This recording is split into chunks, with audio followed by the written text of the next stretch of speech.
you're getting older and you've noticed some changes. But is losing muscle as you age inevitable or preventable? Stay tuned to learn more about maintaining muscle mass as you age. Healthy isn't just what you do, it's who you become. I'm Dr. Vicki, and this is Healthy Looks Great on You, a lifestyle medicine podcast to help you reclaim your energy, your focus, and your well-being. Life tested, doctor approved. When my son was a little boy, he frequently challenged me to arm wrestle. I never let him win. But when he was about 12, suddenly he could overpower his mom, slamming my arm onto the table. I expected that would happen. What I didn't expect was that one day getting out of my car would feel like competing in an Olympic sport that I never trained for. The harsh reality is that losing muscle mass and strength starts in your early 30s and 40s. Getting older is not for the faint at heart. And the older you get, the more muscle loss accelerates. I guess they don't call it over the hill for nothing. Up, up, up the hill, then whoosh, you're flying down at terrifying speeds. Loss of muscle mass can reach 8% every decade, and it becomes more pronounced after age 65. Today, we're going to talk about sarcopenia, what it is, why it happens, when it happens, why it matters, and most importantly, what you can do about it. Let's go to mini medical school and start with a definition for sarcopenia. Sarco comes from a Greek word that means flesh. Penia has its roots in Greek mythology, and it indicates poverty. Poor flesh. Sounds about right. But medically speaking, sarcopenia refers to the progressive shrinking of muscle fibers and the gradual loss of strength that happens as we age. And don't you hate it when someone says, at your age? But that doesn't mean there's nothing you can do about it, and it's never too late to start. To pass your mini medical school exam, you're going to need to know the details. Sarcopenia means that both the size and number of muscle fibers decreases. And it's not the same as atrophy, which is where your muscle wastes away, either a little or a lot, but the number of fibers stays the same. Atrophy is loss from lack of use, like when your arm shrinks after weeks in a cast. Kind of like that wool sweater that you put in the dryer. It shrinks. But unlike a sweater, it can recover. And sarcopenia is different because it's whole body age-related decline in both the size and the number of muscle fibers. But why does it happen if you aren't in a body cast? Well, first, let's blame hormones. That's always a good scapegoat. As you age, hormone levels like testosterone and DHEA decrease. Both men and women are affected by this, and sarcopenia doesn't discriminate. It affects men and women equally, and another hormone called insulin-like growth factor 1 decreases too, and that also causes loss of muscle. On top of that, your body just doesn't respond to proteins and amino acids like leucine the way that they did in the past. We call that anabolic resistance. And those are things you can't control, but that doesn't mean there's nothing you can do.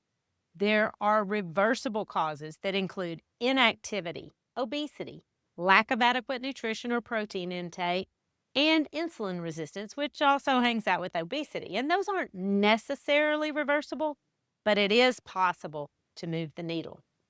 Okay, you just heard me mention protein. And I know how obsessed everyone is with protein, and you probably think I kind of hate on it a little.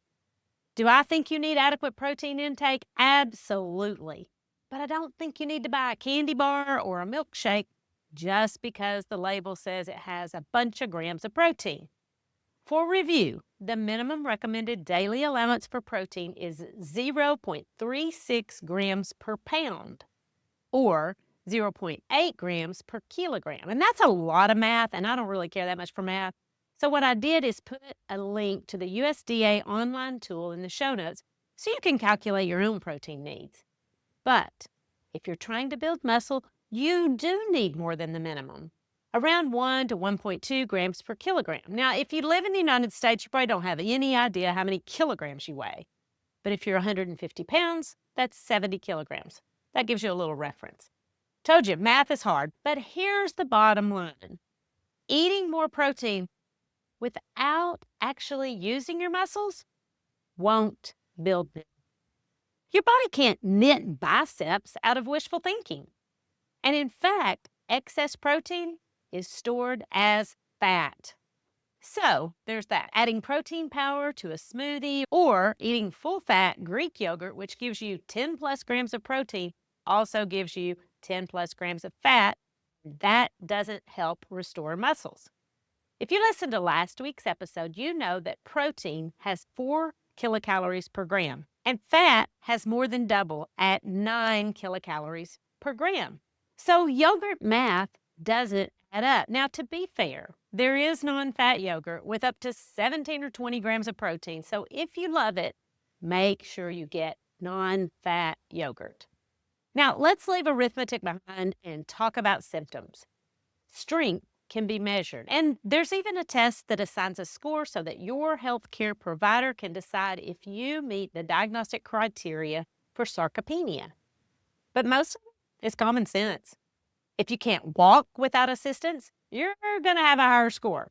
Plus, you're at risk for falls, which are a major cause of losing your independence as you get on up in years. If you can't get out of a chair without pushing with your arms, then you could benefit from strengthening your legs. Decreased grip strength sounds clinical, but in real life, it looks like, hey, can somebody please open this jar for me? When your walking speed decreases, everybody's waiting on you to catch up. And listen, this can be a predictor for serious things like dementia. And normal walking speed for an adult is about 3 to 4 miles per hour. Your ability to climb stairs is an indicator of both your cardiovascular fitness and leg strength. There are a couple of different stand tests that have been studied to predict health and longevity. Standing on one leg like a flamingo for 10 seconds indicates good balance, and it takes a little focus too. The ability to sit cross-legged and stand up without rocking or using your arms is a good indicator that you have some basic core strength. Now, remember when I said it was hard for me to get out of the car? Well, I was commuting for several hours a week, and I was sitting way too much. I lost strength and flexibility, and my back hurt all the time. But just because I got out of shape didn't mean I couldn't get back in shape, and you can too. Getting older is inevitable, but let's talk about what you can do to lessen the loss of muscle as you age. And number one is eat a balanced diet. You do need protein, you need enough protein, and you need quality protein. And you can get that from meat and dairy, but that's where you'll also get a lot of saturated fat, not the good kind. Food sources with high quality protein include soy, legumes, nuts, seeds, whole grains, and green peas, which is my preferred source of protein in smoothies. Yes, you can add pea protein powder, but a 1-pound bag is about $20 for 20 servings, and a value brand package of frozen peas is less than $1, and you can get 2 to 3 servings out of that. So it's half the price with all of the nutrients the way it was created. Other veggie sources of protein are spinach, broccoli, and mushrooms, which I often use as a meat substitute. I wonder if sometimes you wish you could just go to the grocery store with me and we could just hang out in my kitchen. We could cook together. Honestly, I'd love for you to do that. And I'd like to invite you into my head to see how I made decisions and how I grew these biceps. And honestly, the hardest part isn't knowing what to do. It's having some support and accountability while you do it. And speaking of support, I have something exciting for you. Starting January 5th, 2026, I'm opening the doors to the Healthy Looks Great on You Lab. And this is a private community where we take everything you hear on this podcast and actually turn it into real life results. Think of the lab as my real grocery cart, even on days when I throw some chips and cheese dip in there. My actual workouts, scaled for beginners and beyond. Simple meals and protein guidance that don't require a PhD or a personal chef. Weekly coaching and habit support so you know exactly what to do next. And most importantly, a circle of women your age walking the same path towards strength, energy, and confidence. It's a behind-the-scenes, real-world, no judgment lifestyle medicine with me right beside you.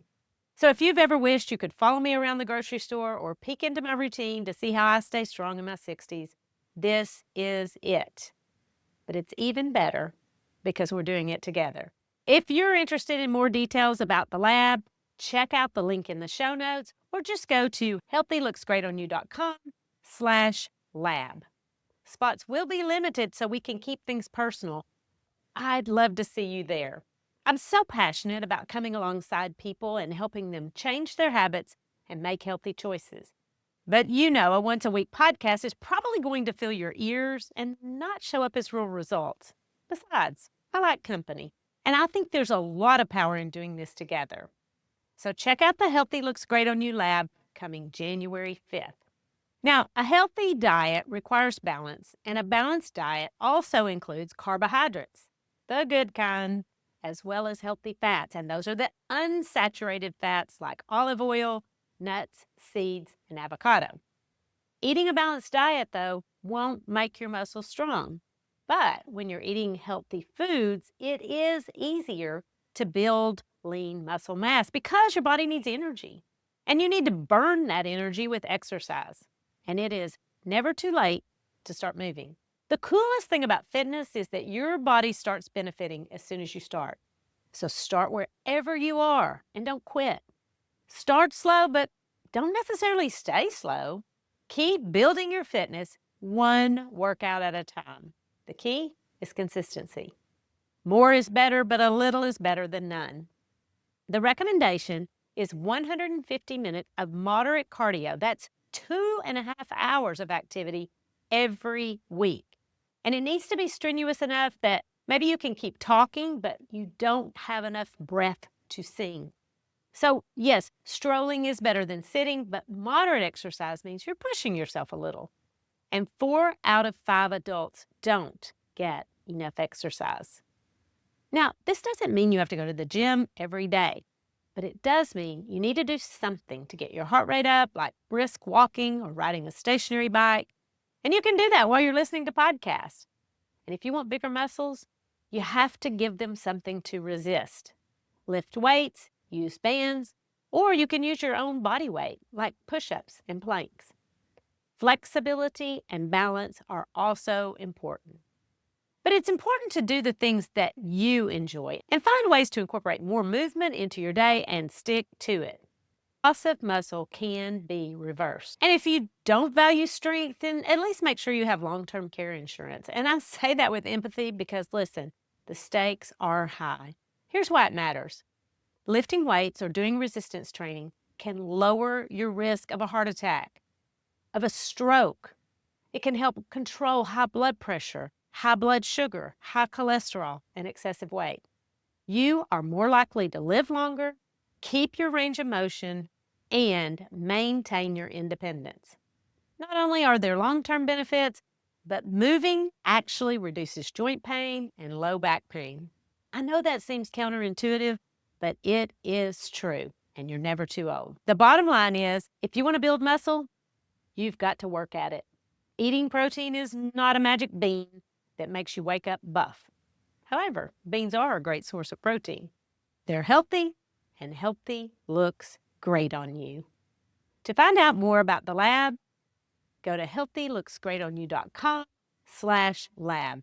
I'll send you the details, and I would love to see you there. The information contained in this podcast is for educational purposes only and is not considered to be a substitute for medical advice.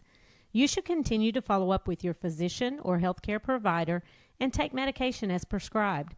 Though the information in this podcast is evidence-based, new research may develop and recommendations may change.